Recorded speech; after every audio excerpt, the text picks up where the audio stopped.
So we've got, seems like a long time with that study day now, but just as a reminder, everything is should be up to date, graded on Canvas now. So you've got your kind of highest and lowest exam score identified.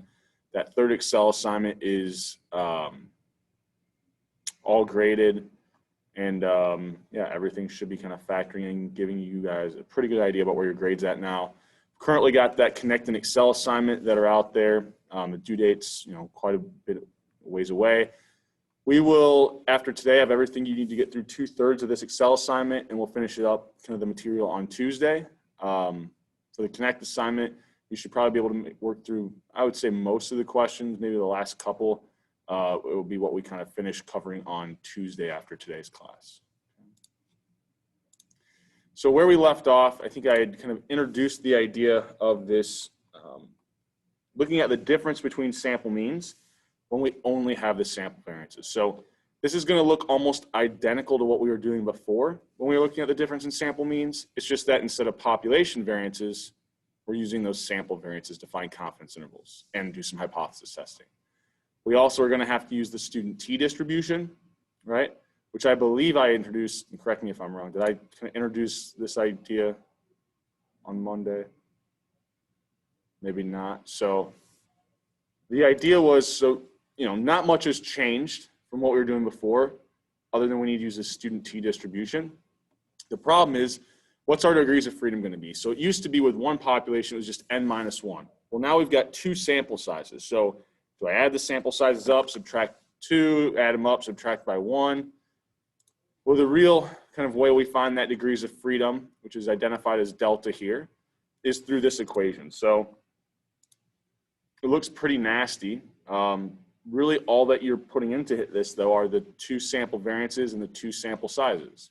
And it's going to be some ratio of those two because, before when we were looking at the difference in sample means and we knew the population variances, well, that each sample mean was normally distributed, so the difference was normally distributed. Well, here, each sample mean is going to have a student t-distribution, but they could come from different student t-distributions if they had different sample sizes.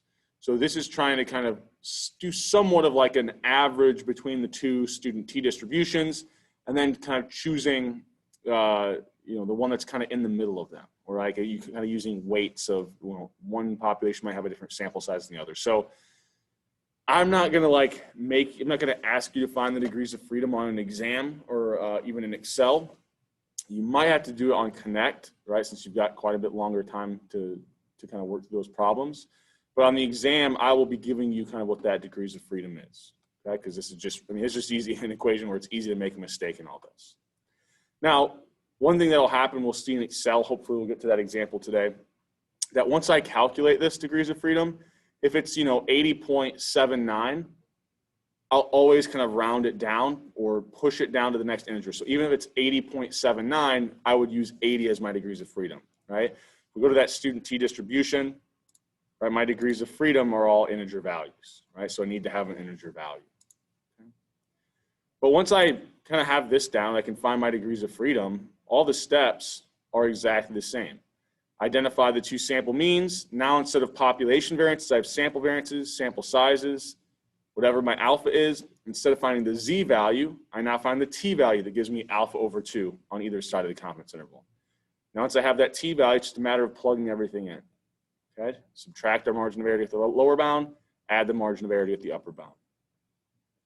So let's work through an example. So let's say I've got texters and non-texters, right? So I've got a sample mean for non-texters in terms of their response time. I've got a sample variance. I've got the sample sizes. So I'm just going to write everything down before we switch to the dot cam here. Actually, I'll show you what I'm writing down as I do it. So, if I switch my camera.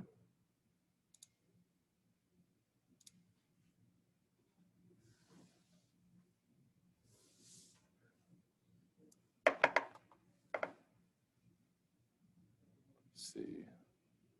Get the screen to work in class here. Give us 1 second. There we go. So my non-texter's response time is 1.3. My texter's response time is 2.36. I've got the variance and the sample size for each one. So this is what, 49 drivers, 0.16.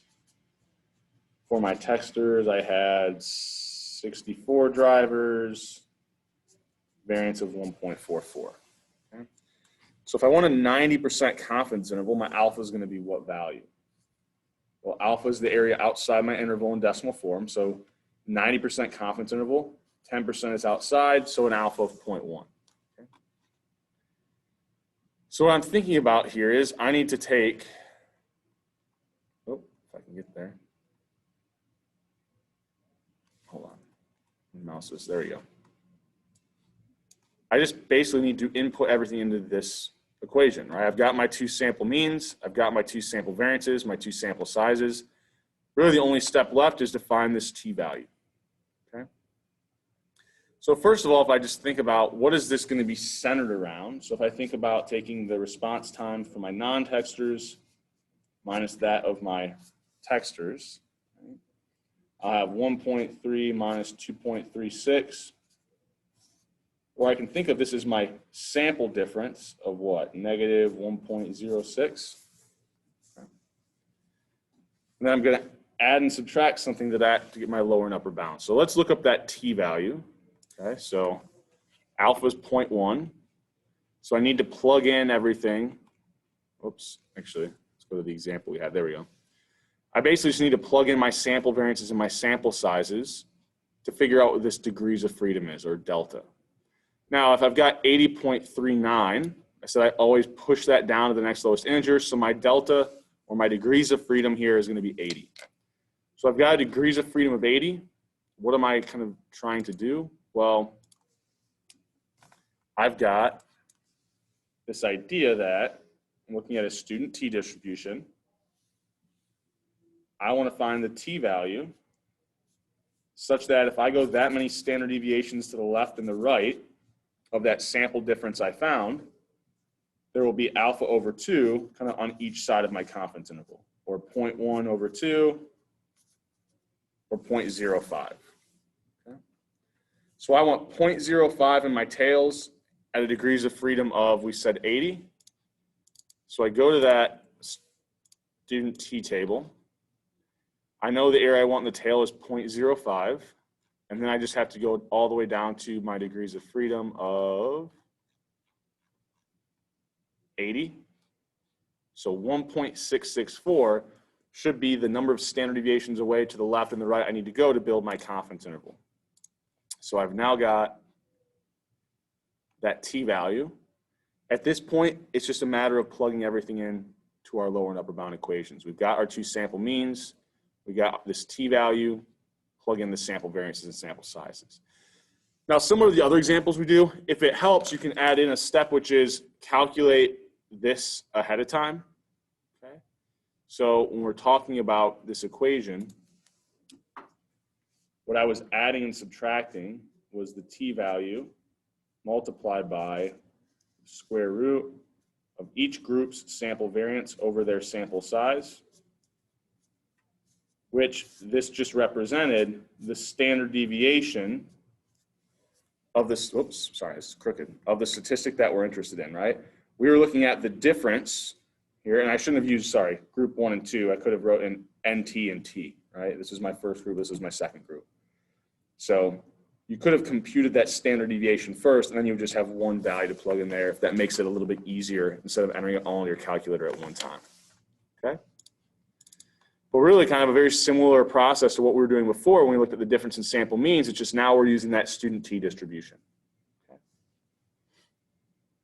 Any questions on this? Okay. So, you know, what this is really telling us, if we look at this lower and upper bound, is that the true difference in means here, so if I'm thinking about what I found, it was, I won't get these exact. It was like negative 0.7 and negative 1, or sorry, this doesn't make any sense. Negative 1.33 and negative 0.7, I think were the lower and upper bound. So the true difference between response time of texters and non-texters is somewhere in this range. Now notice these only include negative values. So with 90% confidence, I can say that this true difference has to be negative or less than 0. What's the only way that's possible? Well, that's if the texter's average is greater than the non-texter's average. So what I'm really saying here is if the difference is greater than 0, it would have to be that the texter's response time was greater than the non-texter's response time. Right? And I can say that with 90% confidence. Now, I could build the 95 and 99% levels and be the exact same way. I would just have to go a certain number of standard deviations out further. So I don't know. I think if I go out to the 99, I probably still don't cross over 0. My guess is even at the 99% level, we could say that the true difference is a negative value. So that's how we start to kind of use these confidence intervals to interpret. Okay. Any questions over that before we keep moving? Okay. So we'll hold off on doing this second confidence interval example. If we have time at the end, I'll work through it, or kind of come back to it at some point and use it as an example to work through. It's going to be the exact same thing. So I'll go through it pretty quickly. I won't set it up as in detail. I'm just looking for the difference in brand A and brand B cigarettes. Well, first of all, if I look at this, brand A I see as a nicotine level of 1.68, brand B 1.95. So when I'm just thinking about, right, the sample difference that I'm going to build my confidence interval around, well, I'm going to take brand A, mean, minus brand B's. So what, negative 0.27 is that sample difference, the difference in the sample means I found. So I know that my confidence interval should be centered around that sample difference I found. So negative 0.27 should be smack dab in the middle of my confidence interval. It's not even in the confidence intervals given for A and B. So I know C or D has to be the right answer.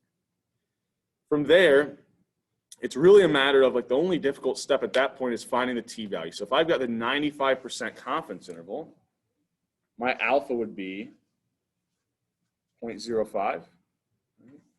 So if I want alpha over 2 on each side of my interval, I want to find the t value that gives me kind of 0.25 in each tail. And I'm told that if I plugged in my sample variances in my sample sizes, I get degrees of freedom of 42. So, right, if I plug them into that, oh, I didn't even show it. If I plug it into that nasty equation, I'll end up getting 42 point something, and I then round it down to 42. So how do I find that t value? Well, I wanted 0.025 in the tail at degrees of freedom of 42. So if I go to that student t table, 0.025 in my tail at a degrees of freedom of 42, 2.018. Right? So 2.018, and then at that point, at this point, it's just a matter of plugging everything into that equation, that lower and upper bound equation. Okay? So really the only difference in what we were doing before is this step of looking up the t value, right? You now have to have this degrees of freedom. Now, if we look at this confidence interval, it only includes negative values.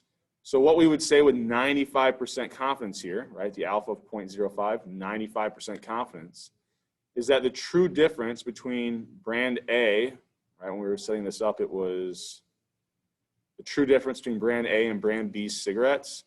That difference with 95% confidence, I can say, is a negative value. If I can say that it's a negative value, that means that brand B must have a higher nicotine level content than brand A. Okay. Any questions on any of the steps involved there? All right, so I know I went through that one quick, but I want to make sure we have enough time to get through some Excel stuff. So if we can do confidence intervals, we can also do hypothesis testing. So it's going to be very similar to what we did before. Once again, not a lot changes. The steps all look the same. It's just that instead of a Z statistic for our test statistic, we now have a T statistic, right? It's coming from a student T distribution. It's a test statistic from a student T distribution. But in terms of finding critical values, p-values, everything's going to be the same. It's just we use that student T distribution. Okay? So what is our test statistic equation going to look like? Well, it's going to be exactly what it was before. right? If we go back to what we did at the end of last week, this is exactly what we did before, where you take the sample difference, or the difference in the sample means, subtract the assumed true difference. This is usually kind of all the examples we're using. This is going to be 0. And then you divide by, remember, what's in this denominator represents the standard deviation of the difference in sample means, or the standard deviation of the statistic you're interested in, right? So it's following the same format. It's just now, instead of using population variances, we're using sample variances. So it represents a t-value. And then we have that equation, just like we did for confidence intervals, that tells us the degrees of freedom to identify what student t-distribution we should be using. So if we had a setup like this, where we're looking for whether or not there's a difference between male and female doctors' starting salaries. So I'm given all this information. I've got kind of my male physicians. So I'm going to write this down as we kind of talk through this, if you want to see me writing it down. So once we go to the dot cam, we'll have all this information. So we've got what, 41 males, and then the sample variance we had was 49 million. Females starting salary on average was, or maybe not starting salary, I think this was just salaries, 141,000. We had 41 of them as well, and they had a slightly lower variance. Okay. So what would my null alternative hypothesis be? Well, if I just want to test for whether or not these salaries are different from each other, just like with one population, anytime I see this word different than, I should automatically be thinking about a not equal to sign, or in my alternative hypothesis, or a two-tailed test. Right? But really what this is saying is, okay, are these salaries different? So I want to know, is the true male population mean salary different than or not equal to the female salary? Right? So this is kind of like what I wanted to find, but I need to write this out in terms of the difference, right? So if I'm thinking, are these two not equal to each other? Another way of saying that, if I just subtract the female mean from both sides, what I'd have is that difference, the true population mean difference, anything other than 0, right? What I'll do is I'll assume that that difference is equal to 0, right? Which the only way the difference is equal to 0 is if these two things are the exact same value. So just to kind of think about what we're doing here, I've got this difference in sample means, and I know that as long as I have a high enough sample size, over 30, it should be normally distributed. And I've assumed it should be normally distributed around what the true difference is, but I don't know the true difference. I just have this assumed true difference of 0. Well, if I go up here, what is the sample difference that I found? Well, if I'm thinking about the sample difference here, I plug in these two values. Looks like the difference between them is what? 33,000. Right? So I found the sample difference of 33,000. Right? So I know that my test statistic, I'm a certain number of standard deviations above the assumed true value. Okay? So I know that that test statistic should be positive. Okay? From there, right, I guess I have to kind of continue working through this example, but that's just the general setup. So we said that we're going to have this two-tailed test where the alternative hypothesis is that the difference is not equal to 0. So if I want to find critical values, what do I know has to be true? Well, for a two-tailed test, I'll have pairs of critical values. Right? So what I'm trying to do, if I can get this all on one line, get myself some more paper. So I'm thinking about, here's this student T distribution, right? And I want to find the critical values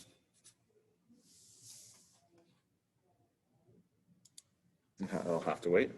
I want to find the critical values that give me alpha total in the tails but alpha over 2 in each tail. Okay. Now, if I look at, I don't even remember what the alpha was. So if I want this significance level of 1%, that means that my alpha is 0.01. So I've got 0.01 over 2 or 0.005 in each tail. I was then told that if I plug my variances and my sample sizes in, that I'll get my degrees of freedom, which is 80. Okay. So I go to my student t-table. I want 0.005 in that tail. Go down to my degrees of freedom of 80, 2.639. So my critical value should be positive and negative 2.639 there. Okay. So if we're thinking about what we just found, we've got our critical values, negative 2.639, 2.639. In my rejection region, kind of arrows going into the tail just to kind of give a nice visual to that. Well, the next thing I need is my test statistic. So if I'm starting to think about, well, I found a pretty large difference, right? I found this positive 33,000 as the sample difference. If I want to convert that into my test statistic or my t-stat, I have an equation for that. Right? So if we look at this equation, we said this denominator represents a standard deviation. Remember, it represented the standard deviation of the difference in my sample means. Okay? So if this is a standard deviation, the denominator will always be positive. Well, if the assumed true difference I'm using is 0, then whatever sample difference I found really tells me the sign of my test statistic. So I found a positive difference between the sample means. So I get a positive test statistic. And what ends up being true is I get this really, really large test statistic of 22.92. If I'm trying to really plot this, I kind of guessed it was somewhere over here. It's going to be like way over here. Right? So it's clearly in that rejection region. Right? I would clearly be rejecting here. Okay? So would I reject the null if alpha was 0.1? Well, first of all, I can reject the null here when I was using an alpha of 0.01. So if I can reject it at lower alpha levels, I can definitely reject it at the higher ones, right? Because remember, alpha of 0.1 is kind of like corresponding to the 90% confidence level. Alpha of 0.01, which is what we had here, an alpha of 0.01 is a 99% confidence level. So if I can reject it at the 99% confidence level, I definitely can reject it with 90%. Now, if I want to think about kind of what the p-value would be, well, this is a two-tailed test. The p-value would be the probability I saw the test statistic I did, which remember, if I try to draw this to scale, that test statistic would actually be like somewhere out here. So if the area to the right, let me blow this up. The area to the right of 2.639 is 0.005. What would the area to the right of 22.9 be? Pretty much 0, right? It's going to be a really, really small area.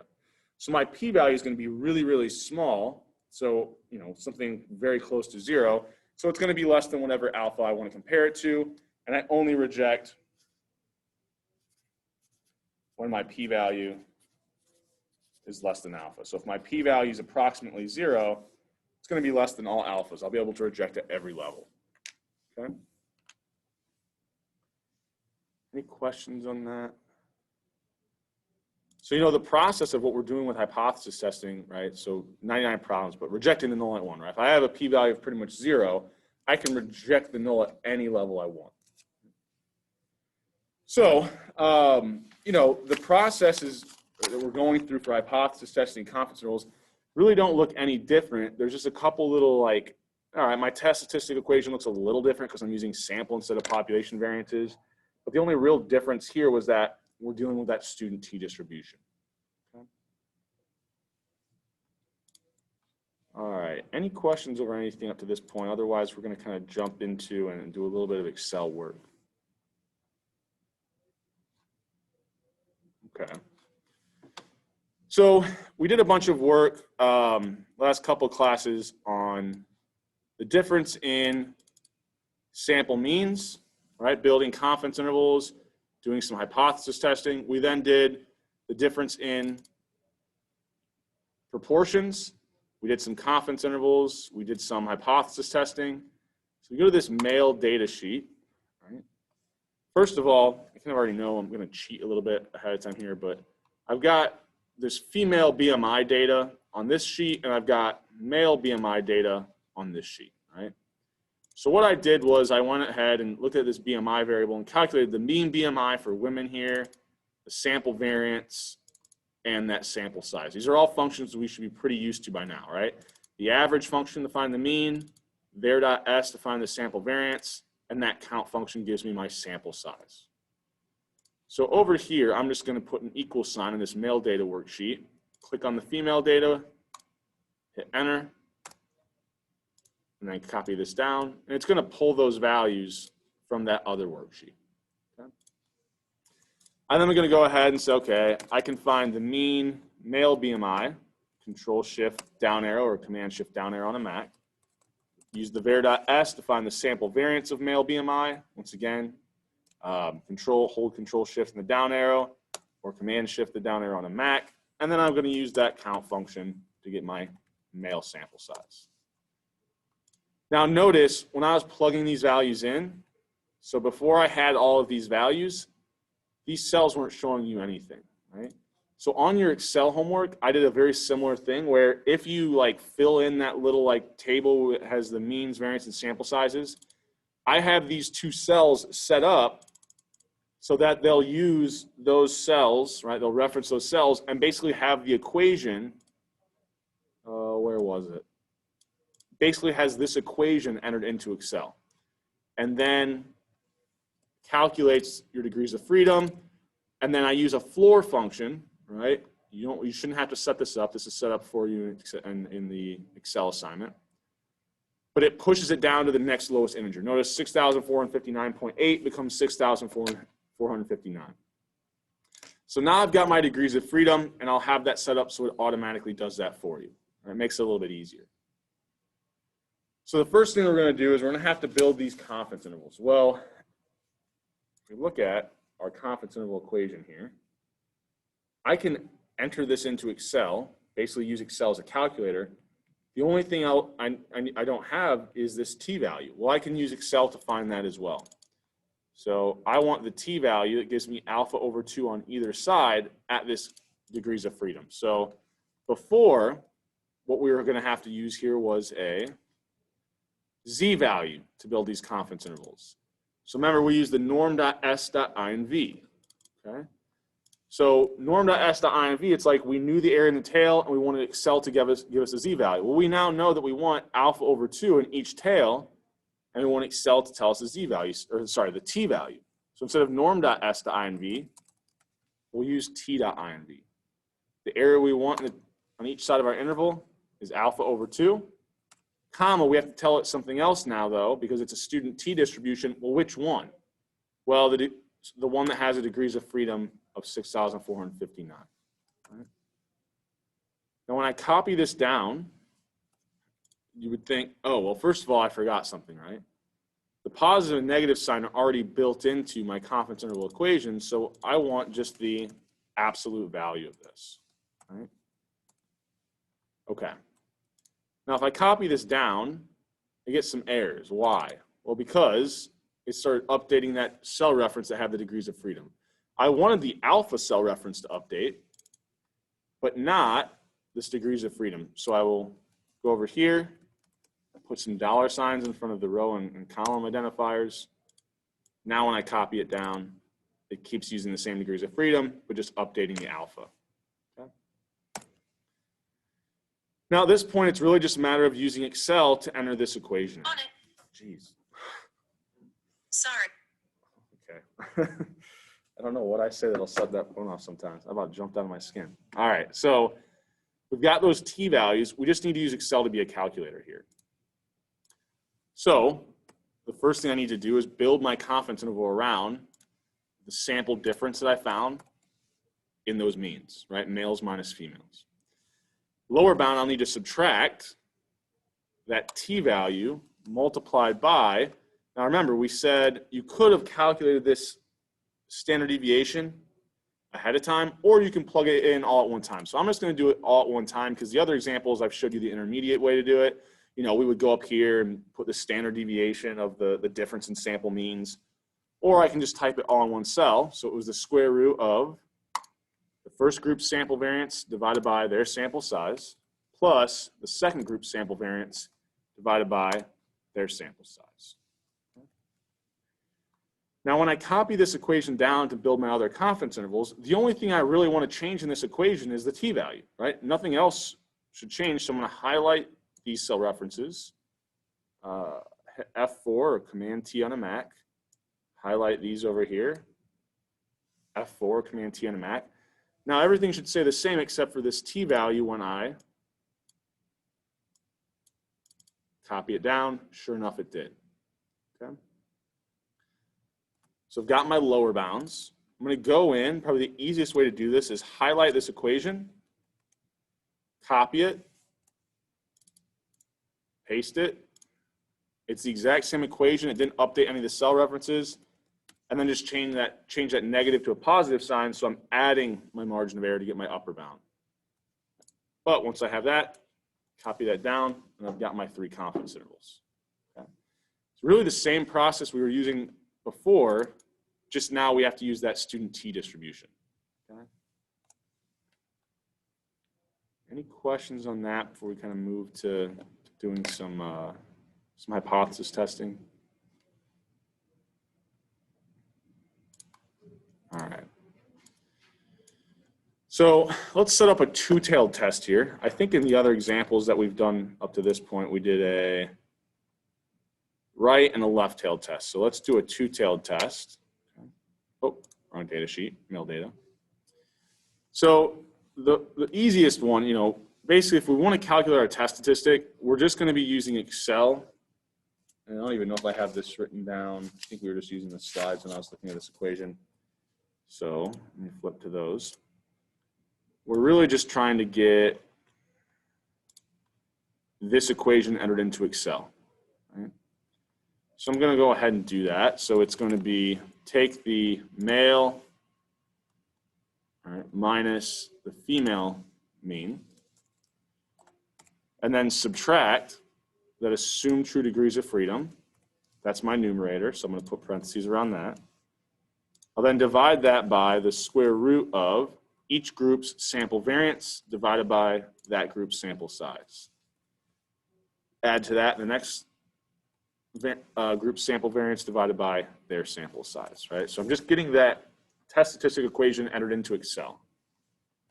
So I've got my test statistic, all right? That's great. The next thing that I'm going to do is I'm going to add some things in. I'm going to do it over here. So let's say I've got 3 different alphas, so 0.1, 0.05, and 0.01. And I want to find my critical values. Well, I've got a two-tailed test here, right? So automatically I should remember I'm going to have pairs of critical values, right? It's like when we were looking at this earlier, right? Actually, this was t-values. I know we had one where we were looking up critical values here. All right, if I have a two-tailed test, I'm going to have pairs of critical values that give me alpha total in the tails or alpha over 2 in each tail. So I want to, I know the area in the tail, so T dot I and V. The area in the tail is alpha over 2, comma, what's my degrees of freedom? That's up here. Once again, I can get my critical values pretty quickly if I copy this down because it'll use the new alpha, but I have to remember my degrees of freedom cell reference shouldn't be changing. So basically, when you're looking up those t-values for confidence intervals, it's going to be the exact same values when we do this for a two-tailed test. Notice I get the exact same value, copy this down, they're all the same. Now I'm getting the negative values. I have to remember I have pairs of critical values, so right next to it I'm just going to use that absolute value function, right? So that I can kind of show that I've got pairs of critical values here. All right. but I'll try to make this kind of draw this corollary between when we have a confidence interval, it's a very similar result to what we get with a two-tailed test, okay?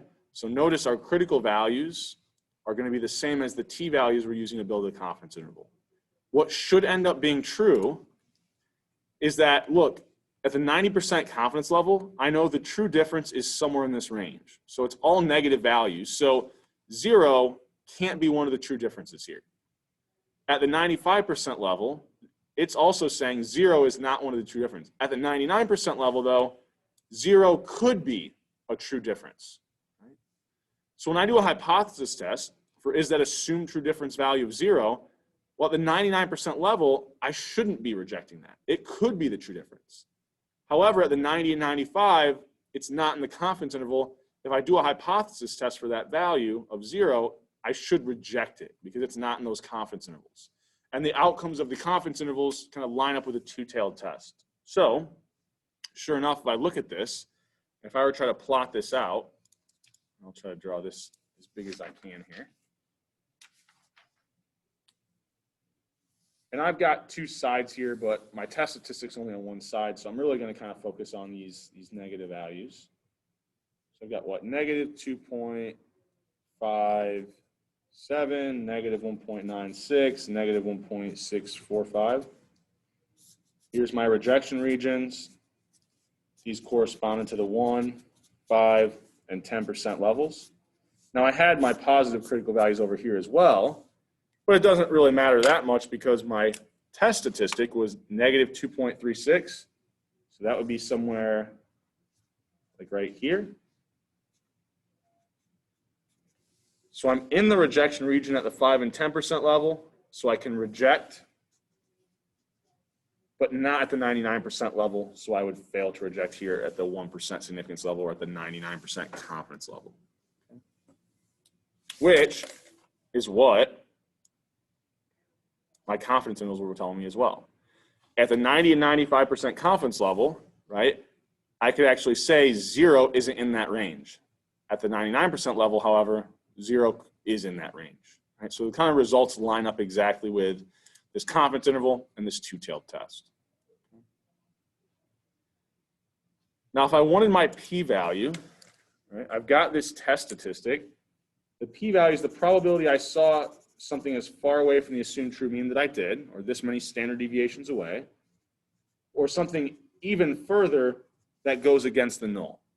Now the problem is I can find the area in that right or in that left tail, but it would have been as equally as likely for me to see something on the other side that went against the null as well, because now evidence on either side goes against that assumed true value of exactly 0, right? We assumed here that we have this two-tailed test, so the null was that the difference was exactly equal to 0. So if we see something, a sample difference above or below, that would both go against the null. So whatever I find here is only half my p-value. So I can find the area in that tail. I just have to remember I need to multiply it by 2. So if I go here to find my p-value, this thing is annoying because I made it too big. So what I can do is I know the I know the t-value now, right, because we're dealing with the student t-distribution. And I want to find the area to the left of it. So instead of t dot I and v, I use the t dot dist. Here's that t value, comma. Here's my degrees of freedom, comma. Always put a 1 to make it cumulative or give me the total area to the left. Okay. So that's half my p-value, right? That's the area in this lower left tail. So what I then need to do is multiply it by 2. And we did like a very similar thing before, when we were finding p-values, we just used the norm.s.dist. Now, because we only have sample variances, we have to use the t.dist. Okay? Now, you can also use this t.dist.2t. It's helpful. It basically multiplies it by 2 for you. It just has one really annoying issue. So if I tell it my test statistic, comma, and then I tell it my degrees of freedom, it's going to, behind the scenes, look up the area to the, in the tail to the left of your test stat and then multiply it by 2 for you. Well, the issue is if I hit enter here, it's not going to like this. So in their infinite wisdom, whoever wrote this for Excel only allows you to put in a positive test statistic here. Now, it doesn't matter because it's symmetric. So, if it uses this, it's going to then look for the area to the right of the positive test stat. So I took the absolute value.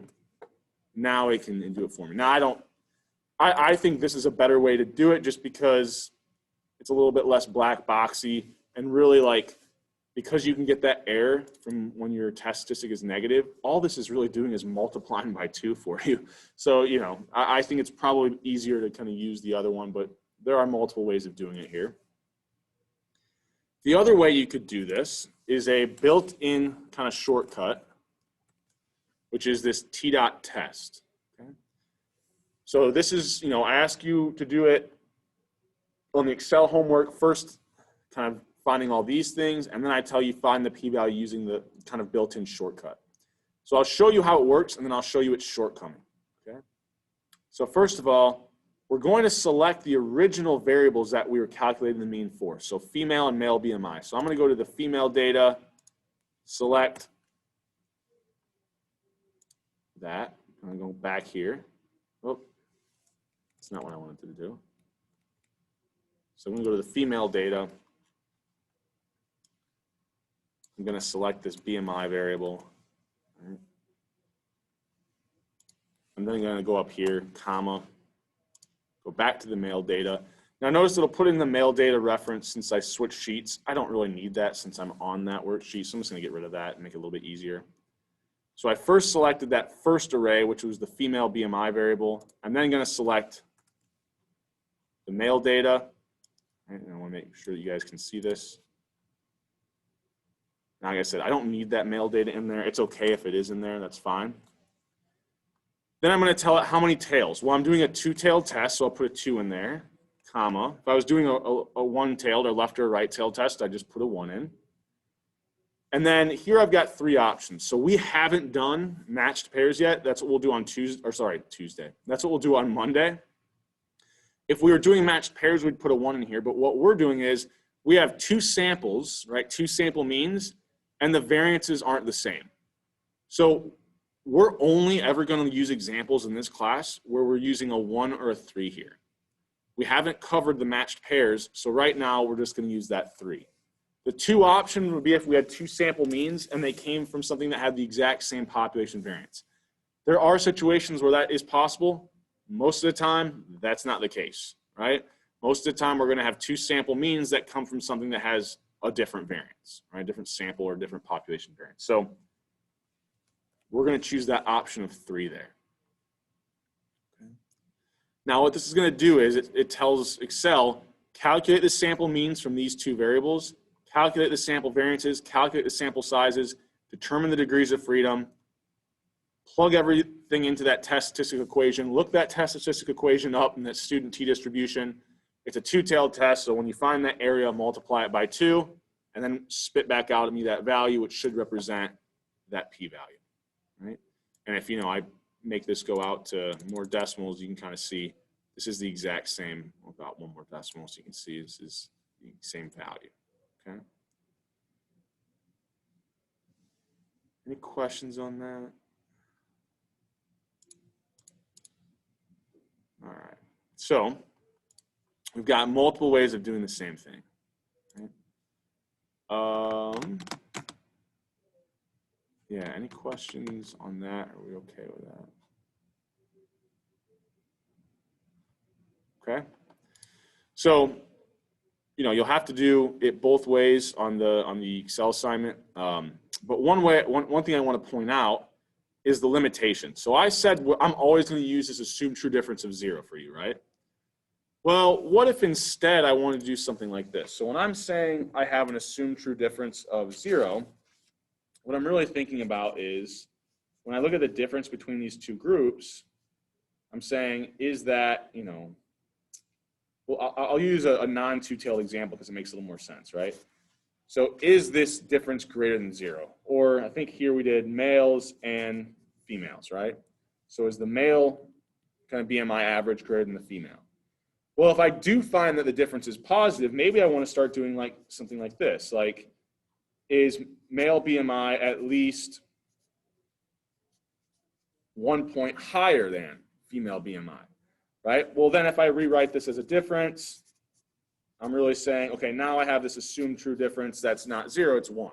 So I could do like something like that in practice where, okay, yeah, I find there's a difference in male BMI. Can I say that the difference is greater than 1, right? Is it more than 1, or 2 away from the female BMI? So we could use different values for this assumed true difference. So let's say I do choose to do something like the value of, actually here I think it makes more sense to do -1. Well, notice when I start plugging in, or actually, sorry, positive values, when I start plugging in 0.1 or 1, 0.5, 0.2, whoops, I can get into the right cell, 0.2, it's updating my p-value and my test statistic equation for me. But it's not updating that t-dot test because the t-dot test operates as if the assumed true difference you're using is always 0. So that's its limitation. It's great when your assumed true difference is 0 because it just does a lot of that work behind the scenes for you and spits out at you the p-value. But if you want to do any other assumed true difference other than 0, it's not going to give you kind of the correct test statistic. Okay? It also won't work correctly if you're trying to use it to do sample proportions or something like that. So you do have to learn how to kind of construct, where was this? Oh, down here. You kind of have to learn how to go through this step-by-step way as well, because for things like proportions, we don't have this built-in function in Excel. Okay. On this male data sheet, so here was all the work that we kind of had done. I also did another example where I looked at the difference between male and kind of female, the proportion of them that were kind of white versus non-white. There's no real application to this. It's just a way where we had two proportions where we could look at, was there like a difference in the demographics between our male and our female sample, right? And so I just kind of set up an example there where it worked through a right-tailed test, did some confidence intervals. So just another example. For your Excel assignment, I would say probably focus on the one that we walked through in class together, which was over here on this South data sheet. Okay. Any questions on that? So this should take you through problems 1 and problems 2. This was kind of like problem 2, sorry, what we worked through today. Then on Monday, we'll kind of do some matched pairs examples and look at how we do that in Excel, and that should help you answer that third question on the Excel homework. And then after Monday's class, it's basically just linear regression stuff for the next kind of couple weeks until we get to the exam. So I will, you got those 2 homeworks to work on. I'll be kind of kind and not put up an online quiz today, but I'll probably be using a couple next week. And then, yeah, I'll get some practice exams up there early next week as well, as we start kind of thinking about getting closer to that final exam. Obviously, we still haven't covered linear regression, but we'll have all this 2 population stuff that is kind of fair game that you can start reviewing as well with those practice exams. Okay.